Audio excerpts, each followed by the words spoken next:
오늘 하나님께서 주시는 말씀은 빌립보서 1장 25절부터 30절까지 말씀입니다. 빌립보서 1장 25절에서 30절까지 말씀 우리 한 목소리로 읽겠습니다. 내가 살 것과 너희 믿음의 진보와 기쁨을 위하여 너희 무리와 함께 구할 이것을 확실히 아노니 내가 다시 너희와 같이 있으므로 그리스도 예수 안에서 너희의 자랑이 나로 말미암아 풍성하게 하려 함이라. 오직 너희는 그리스도의 복음에 합당하게 생활하라. 이는 내가 너희에게 가보나 떠나 있으나 너희가 한 마음으로 서서 한 뜻으로 복음의 신앙을 위하여 협력하는 것과 무슨 일에든지 대적하는 자들 때문에 두려워하지 아니하는 이 일을 듣고자 함이라. 이것이 그들에게는 멸망의 증거요 너희에게는 구원의 증거니 이는 하나님께로부터 난 것이라. 그리스도를 위하여 너희에게 은혜를 주신 것은 다만 그를 믿을 뿐 아니라 또한 그를 위하여 고난도 받게 하려 하심이라. 너희에게도 그와 같은 싸움이 있으니 너희가 내 안에서 본 바요 이제도 내 안에서 듣는 바니라. 아멘. 오늘은 이는 하나님께로부터 난 것이라 제목으로 말씀 나누도록 하겠습니다. 원래 바울은 예수님을 잘 믿었던 사람이 아니고 예수님의 제자도 아니었습니다. 오히려 예수 믿는 사람을 잡아서 옥에 가두고 또 죽이고 하는 그러한 일을 하던 사람이었는데 예수님께서 바울을 직접 찾아가시고 만나주시는 바람에 바울의 삶이 완전히 180도로 바뀌게 되었습니다. 바울의 삶이 예수 믿는 사람을 박해하던 삶에서 이제는 예수님을 위해서 복음을 전하는 삶으로 바뀌었는데 오히려 바울의 인생의 환경은 훨씬 나빠졌습니다. 옛날에는 세상에서 승승장구하고 인정받고 칭찬받는 삶이었다면 예수님을 만나고 복음을 전한 이후로부터는 사람들로부터 오해받고 욕먹고 가는 데마다 또 매맞고 그리고 심지어는 본인이 개척한 그런 교회 교인들로부터 부끄러움을 당해야만 되는 그러한 삶을 살게 됐습니다. 아마 사람들은 그렇게 물어볼 거예요. 그럼 뭐 한다고 예수님을 믿냐? 그럴 거면 왜 교회 나가냐? 뭐가 하나라도 좋아지려고 교회 나가는 거고 뭐가 좀 삶이 나아지려고 예수를 믿는 거지? 라고 물을 수도 있을 겁니다. 그런데 그런 질문에 바울은 뭐라고 대답을 하겠습니까? 나는 내가 믿고 싶어서 믿는 게 아니야. 예수님이 날 찾아와서 믿는 거지. 언제 내가 예수님한테 가서 내가 예수님 믿겠습니다 한 적 있냐? 예수님이 날 찾아와서 내가 예수를 믿는 거고 뭘 내가 세상에서 더 나은 삶을 살기 위한 마음으로 예수를 믿는 게 아니라 예수를 믿지 않을 수가 없어서 내가 예수를 믿는 거야 라고 아마 바울은 말할 거예요. 이것은 바울의 문제만이 아니라 믿음의 조상이라고 불리는 아브라함으로부터 시작된 아브라함도 그렇고 모세도 그렇고 다윗도 그렇고 요셉 그리고 신약 성경의 예수님의 제자들 다 마찬가지입니다. 우리가 뭔가 삶이 나아지기를 위해서 교회에 나왔고 예수님을 믿게 되었다라고 생각을 하지만 성경에 나와 있는 많은 인물들을 통해서 우리가 예수를 믿게 된 것을 다시 한번 생각해 보면 우리가 예수님을 찾아간 것이 아니라 예수님이 우리를 찾아오셨다는 것이고 그리고 내가 나 이제 오늘부터 안 믿을 거야 라고 한다고 해서 안 믿을 수 있는 그런 부분이 아니라는 것을 알 수 있는 거죠. 여러분 아브라함이 나 이제 하나님 안 믿어 이런다고 하나님이 내버려 두시겠습니까? 다윗이 내가 오늘부터 나 하나님 안 믿어 골리앗이 뭘 싸움을 하든지 말든지 난 몰라 라고 한다고 하나님이 다윗을 가만히 두겠냔 말이죠. 그렇기 때문에 바울이 본인이 개척한 빌립보 교회의 교인들이 자기 자신에게 부끄러움을 주는 그런 일을 함에도 불구하고 바울은 그가 단순히 바울이 훌륭해서가 아니라 하나님에게 붙들려 있었기 때문에 예수님을 바라볼 수밖에 없었고 그래서 그들을 책망하는 일이 아니라 오히려 어떻게 됐든지 간에 나로 인해서 어떤 사람은 나에게 면박을 주기 위해서 복음을 전하는 사람도 있고, 어떤 사람은 나를 사랑하는 마음으로 복음을 전하는 사람도 있는데, 어쨌든지 간에 어떤 이유로든 복음을 전할 수 있으면, 그래서 예수님이 드러날 수 있으면 그게 좋은 거 아니냐라는 식의 생각을 할 수 있었다라는 것이죠. 예전에 영락교회라는 교회에 한경직 목사님이라는 분이 있었는데, 그분이 그 교회에 부임했을 때 그 교회 장로님이 설교 한 번 하고 나서 그 이후로 장로님이 목사님한테 우르르 몰려와서 이렇게 이야기를 적어서 이야기를 했다는 거예요. 설교 시간이 길다, 말투가 어눌하다, 뭐가 뭐 어떻다 저떻다, 뭐 10가지가 넘는 지적사항을 그렇게 적어서 이제 막 온 그 담임 목사에게 그걸 메모를 해서 다 당회가 구성되고 막 그 장로들이 있는 데서 그렇게 면박을 줬다는 거 아니에요? 그러니까 한경직 목사가 뭐라고 했다고 합니까? 내가 갖고 있는 허물이 이것보다 수십 배 수백 배가 더 많은데 요 정도만 봐주셔서 감사합니다 이랬대잖아요. 그럼 우리는 야, 한경직이라는 사람이 얼마나 훌륭하고 대단한가 자꾸 여기로 가는데, 여러분 원래 인간은요 그런 거 못 견딥니다. 누가 여러분들 찾아가가지고 당신에게 있어서 이런 허물이 있습니다라고 한 3가지만 얘기해도 화가 뻗쳐가지고 아마 고혈압으로 뒷목 잡고 쓰러질 사람들이 한두 명이 아니고, 목사들 중에서도 대부분이 그런 거 못 견딥니다. 그런 걸 견디는 사람을 거진 본 일이 없어요. 그럼 왜 그 사람은 그것을 견딜 수 있었느냐? 그 사람이 훌륭해서가 아니라 하나님께서 그 사람을 통해서 그 교회에 하실 일이 있었기 때문에 그 안에 참을 수 있는 여유를, 다른 말로 하면 성령 충만을 주셨기 때문에 그래요. 성령 충만이 다른 게 아니에요. 그 시간을 참을 수 있는 거. 그래서 그 이후에 어떤 일을 할 수 있도록 하나님이 만들어내시는 거.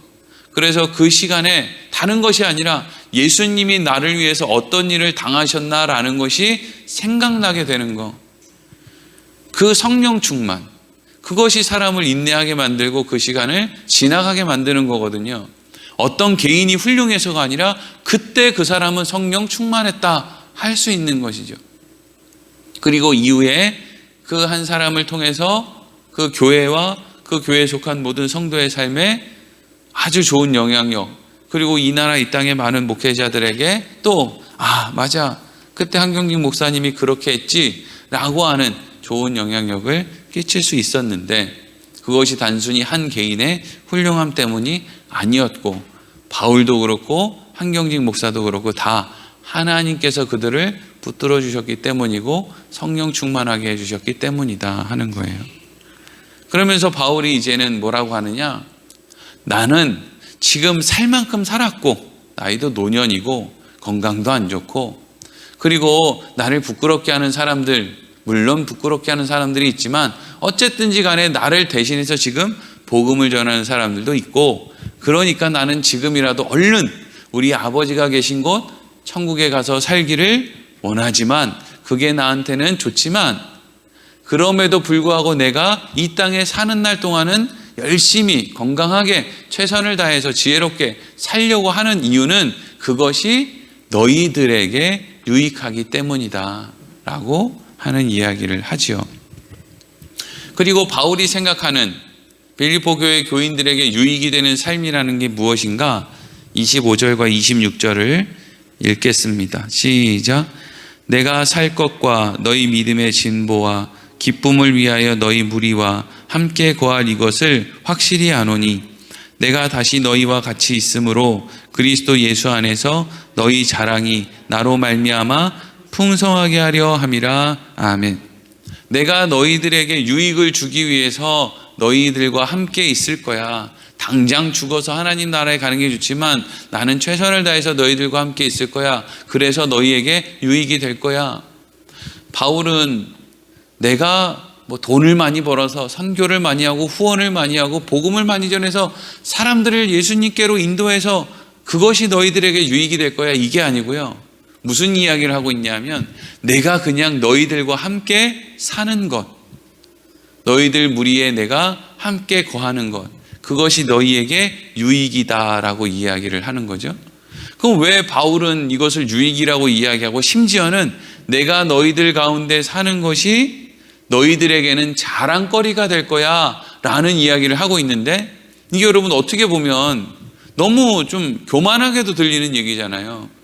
제가 만약에 교인들에게 여러분 제가 부요누리교회 담임 목사인 것이 여러분들에게는 자랑거리가 될 겁니다, 이렇게 이야기하는 사람이 어디 있어요? 부족하고 연약하지만 여러분들 잘 좀 봐주세요. 보통 이렇게 얘기하잖아요. 겸손해서가 아니라 그렇게 해야 교인들이 좋아하는 걸 아니까 그렇게 이야기를 한단 말이에요. 그런데 바울은 왜 이렇게 내가 당신들에게 자랑이 될 겁니다 라고 이야기를 할 수 있었느냐 하면, 본인이 예수님과 함께 동행하는 삶을 살아가는 그것이, 그러니까 바울이 무엇을 스스로 계획해서 그래서 어떤 업적을 드러내고 그것을 통해서 다른 사람에게 유익을 준다, 이런 생각을 갖고 있는 게 아니라 내가 예수님과 동행하는 그러한 삶이 누군가에게는 저절로 유익이 된다라고 생각을 하고 있다는 거예요.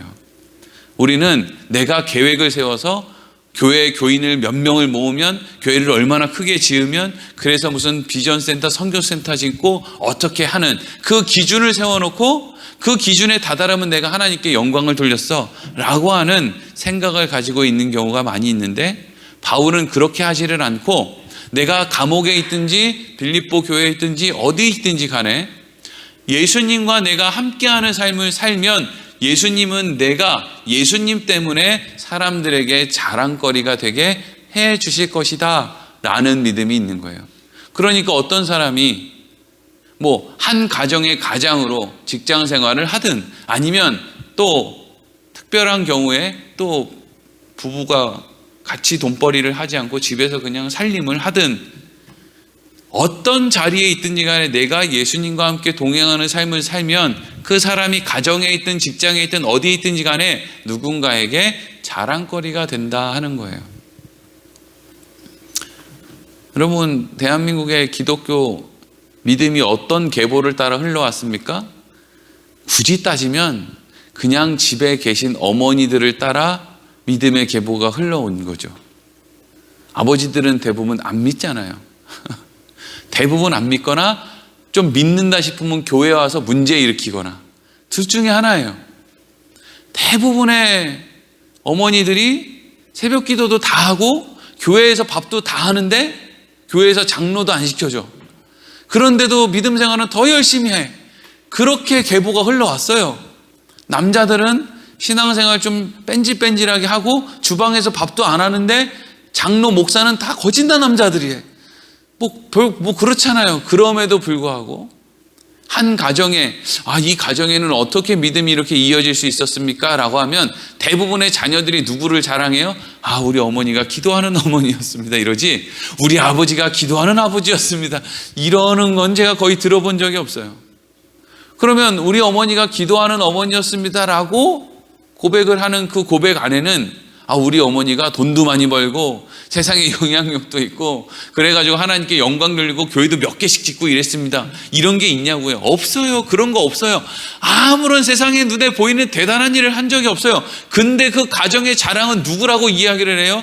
우리 어머니가 자랑이라고 이야기를 하는 거예요. 그게 왜 그러는 거예요? 예수님과 동행하는 그 삶이 누군가에게 그냥 그 모습 그대로 자랑거리가 된다는 걸 보여주는 거죠. 그래서 지금 바울이 무슨 사람들에게 유익이 될 수 있어요?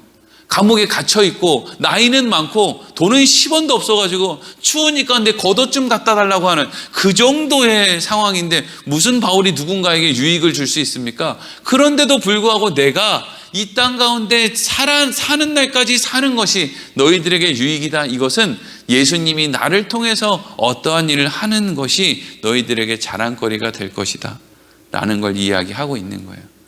그러니까 나 주님의 기쁨 되기 원하네, 나는 하나님께서 나를 통해서 영광 받기를 원하네 라고 하는 것은 내가 대단한 일을 하기 위해서 계획 세우고 계획표에 따라서 대단한 종교적인 열심을 다하고 이게 아니라 내가 아버지로 고백하는 하나님, 그리고 나를 구원하신 예수님, 나와 함께 하신 성령님, 그냥 그분들과 함께 오늘 하루를 잘 살아가는 거, 그걸 통해서 우리가 누군가에겐 자랑이 되고 하나님께는 영광이 된다라는 것이죠. 그러니까 하나님께 영광 돌리는 데는 누가 뭘 많이 배웠냐, 누가 뭘 많이 가졌느냐, 이건 아무런 상관이 없는 거예요. 그러면서 이어지는 말씀 27절, 28절입니다. 읽겠습니다. 시작. 오직 너희는 그리스도의 복음에 합당하게 생활하라. 이는 내가 너희에게 가보나 떠나 있으나 너희가 한 마음으로 서서 한 뜻으로 복음의 신앙을 위하여 협력하는 것과 무슨 일에든지 대적하는 자들 때문에 두려워하지 아니하는 이 일을 듣고자 함이라. 이것이 그들에게는 멸망의 증거요 너희에게는 구원의 증거니 이는 하나님께로부터 난 것이라. 아멘. 지금 바울은 누구에게 이런 권면을 하고 있냐 하면 빌립보 교회에서 바울을 사랑하는 마음, 순수한 마음으로 복음을 전하는 사람들에게 지금 이러한 권면을 하고 있어요. 뭐라고 권면합니까? 그리스도의 복음에 합당하게 생활하라. 그리스도의 복음에 합당하게 생활하라는 말을 간단하게 얘기하면 싸우지 마라, 다투지 마라, 답답하게 생각하지 마라, 너의 생각으로 저 사람을 바꾸려고 하지 마라. 왜요? 안 된다. 안 돼. 그거 안 된다. 싸운다고 될 일이 아니다. 그 이야기를 지금 바울이 어떻게 하는 거예요? 그리스도의 복음에 합당하게 생활하라. 억울하지, 답답하지, 저 사람 왜 저러는지 모르지, 가서 뒤통수 한 대 세게 때려주고 싶지. 근데 그리스도의 복음을 생각해봐. 예수님은 바리새인들 뒤통수 안 때리고 싶었겠어? 예수님은 그때 그 시대의 종교 지도자들 전부 그냥 지옥불로 다 던져놓고 싶지 않았겠어? 12군단 더 되는 천사들을 불러다가 싹 쓸어버리고 싶지 않았겠어? 그런데 그렇게 하지 않았다라는 것이죠. 하나님을 믿으라는 거예요. 하나님을. 내가 저 사람 뒤통수 세게 때리지 않아도 하나님이 하실 일을 기대하라는 거죠. 누구에게 이런 일이 가장 크게 일어났어요? 지금 바울이 그렇게 된 거잖아요. 바울은 다른 어떤 사람이 누군가 바울을 찾아가서 뒤통수를 세게 때리면서 야, 예수님 살아계셨는데 정신 차려 임마 라고 한 사람이 없어요. 근데 누가 했어요? 예수님이 직접 찾아가셨다고요. 그러니까 아니 누군가가 바울을 찾아가서 세게 때리고 너 예수님 진짜야 라고 얘기한다고 바울이 듣냐고요. 그거를 안 듣는다고요. 그런데 예수님이 찾아가셨기 때문에 바울이 듣게 된 거예요. 어차피 우리가 찾아가서 뭐라고 해도 안 듣고, 아니 못 듣는다는 거죠. 그러니까 너희 교회 안에 답답한 일을 하는 사람, 시기함으로 복음 전하는 사람, 바울을 뒤에서 흉보는 사람, 이런 사람들과 부딪히지 말고 그리스도의 복음을 생각해서 합당하게 생활을 해라. 한 마음으로 서서 한 뜻으로 복음의 신앙을 위하여 협력해줘라. 싫어요. 저는 못하겠어요. 저 사람들 꼴보기 싫어서 못하겠어요. 너무 답답해요. 그냥 가서 뭐가 바른 건지 72비를 가려주고 싶어요. 이런 생각이 얼마나 많이 들겠어요. 그렇죠? 그런데 바울은 그렇게 하지 말라는 거예요. 그러면서 너희가 그렇게 하지 않고 여전히 순수한 마음으로 그 자리를 지키고 다툼 없이 그리스도의 복음을 전하는 일을 하는 그것을 권면하면서 뭐라고 이야기를 하느냐? 그게 구원받은 사람의 증거가 된 것이고 하나님께로부터 그것이 나온 것이다 라는 거죠. 그러니까 우리가 세상 가운데서 속 시원하게 사는 게 예수님의 뒤를 따르는 것이 아니라 답답한 인생을 사는 그것이 예수님을 따르는 거다, 이 이야기를 하고 있는 거예요. 왜? 예수님이 그러한 삶을 사셨으니까. 그럼 예수님은 왜 그런 삶을 사셨어요? 답답하게? 하나님을 믿으니까. 그게 믿음이잖아요. 내 뜻대로 되는 걸 믿는 게 믿음이 아니라 하나님이 하실 일을 믿는 게 믿음이란 말이죠. 그래서 예수님이 아주 복장이 얼마나 터지겠어요, 사람들을 보면. 근데 예수님이 왜 참고 그 길을 가요? 하나님을 믿기 때문이죠. 그럼 바울도 왜 지금 이런 답답한 권면을 하고 있어요? 지금 말 안 듣는 사람들 징계하라, 정죄해라, 이런 말 할 수도 있는데 왜 이렇게 얘기하고 있어요? 그 하나님을 믿었던 예수님, 그 예수님의 뒤를 바울이 따라가고 있기 때문이고요.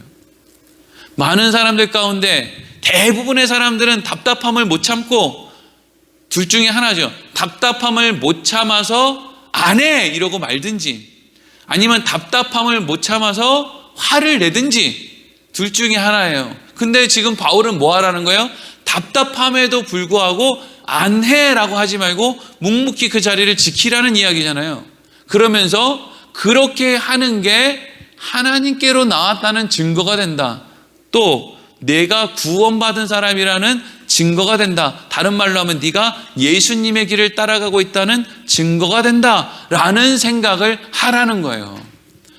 나는 왜 이렇게 답답하게 살지? 난 바보 멍청이라 그런가? 그런 생각하지 말고 나는 좁은 길 위에, 예수님 걸어가신 그 길 위에, 구원받은 사람의 길 위에 나는 서 있는 거구나 라는 생각을 하라는 거예요.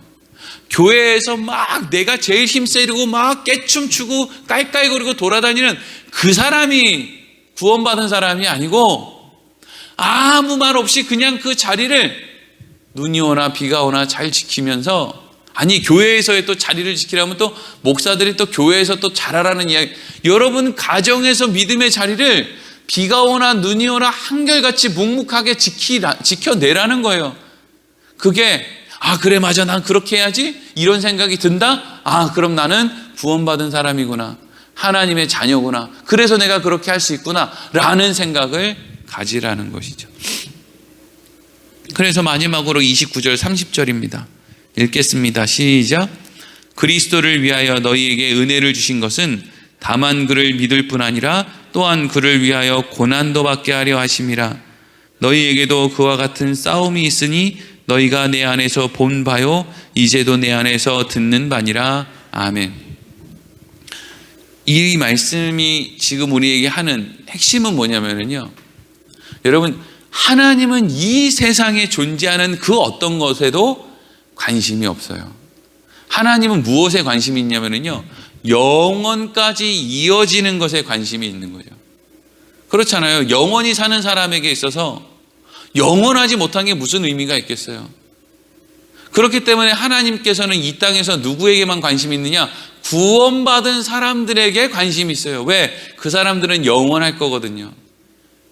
이 세상의 것을 가지고 하나님 저희 큰 집 지었습니다, 하나님께 영광 돌립니다, 그러면 하나님 뭐라 그러겠어요? 그거 영원하지 않은 건데. 좀 있으면 부여온누리교회 건축한 지 몇 년 되지도 않았는데 새들이 벽 다 쪼아먹고 거기 물 들어오고 곰팡이 피고, 야 그거 이제 니네 헌집이야. 처음에도 별로 그렇게 좋지도 않았는데 지금은 더 안 좋아야. 근데 뭐 그걸로 나한테 영광을 돌리냐? 아마 이러실 거란 말이에요. 그럼 하나님은 무엇에 관심이 있느냐? 영원한 것에 관심이 있죠. 그게 바로 우리란 말이죠. 구원받은 우리예요. 그래서 바울이 얘기하는 거예요. 우리에게 은혜를 베푸신 그분이 우리에게 꼭 세상에서 좋은 일만 일어나게 하지 않아. 어떤 부분에서는 고난도 일부러 받게 만드시고, 그리고 우리 안에서 싸움이 일어나게도 만드셔. 그럼 왜 그런 일을 하시는 거예요? 우리는 영원하기 때문인 거죠. 영원하기 때문에, 그만큼 가치가 있기 때문에 하나님께서 우리를 거룩하고 온전하게 만들어내는 일을 하신다는 거예요. 그러니까 여러분, 믿는 사람들이 우리는 영적 전쟁을 해야 된다 이러잖아요. 그럼 그 영적 전쟁은 어디에서 일어나는 거냐면요, 우리 안에서 일어나는 거예요. 이걸 참아? 가서 들이받아? 이걸 그냥 넘어가? 그냥 모른 척해? 이거 웃어? 저놈이 지난주에 나한테 그런 얘기를 하고 오늘 와서 웃어? 그러면 나도 같이 웃어줄까? 아니면 손을 그냥 손으로 팍 쳐버릴까? 악수하자고 손 내밀면 확 쳐버릴까? 이게 뭐예요? 그게 영적 전쟁이에요. 새벽에 나와서 하나님 이 나라에 무슨 검은 무슨 구름이 막 그렇게 덮었는데 무슨 악한 사탄마귀의 그 영적 전쟁 몰아내 주시옵소서. 이런 성경 모르는 사람들이 있나? 이미 예수님이 십자가에서 죽으실 때 그놈의 세상을 억누른다고 하는 그 악한 영들은 이미 다 끝났어요. 아직도 모르십니까? 아니, 예수님이 십자가에 죽었는데도 아직도 우리가 영적 전쟁을 해야 될 일이 있다면 그 십자가의 죽음이 뭐가 그렇게 큰 의미가 있어요? 이미 그때 예수님이 다 이루었다라고 했을 때, 그때 대적이 된 마귀는 이미 지옥의 시궁창으로 처박힌 거예요. 그런데 왜 오늘날에도 이렇게 우리 안에 영적 전쟁을 하게 만드는 것들이 존재하느냐? 하나님이 그 잔당들을 필요에 의해서 내버려 두셨기 때문이에요. 필요에 의해서. 그럼 그 필요가 뭐예요? 영원으로 향해 나가야 된 하나님의 간섭 가운데 있는 우리들을 거룩하고 성숙시키는 그 일을 시키도록 만들어내도록 하기 위해서 하나님이 그것들을 내버려 두셨다 하는 것이죠. 그래서 믿음의 사람들에게 절망도 찾아오고 낙심도 찾아오고 고난도 찾아오고 그러는 거예요. 그럴 때 우리는 내가 뭘 잘못해서 지금 이렇게 하고 이런 일이 일어나나? 난 예수를 믿는데 똑바로 못 믿어서 이런 일이 일어나나?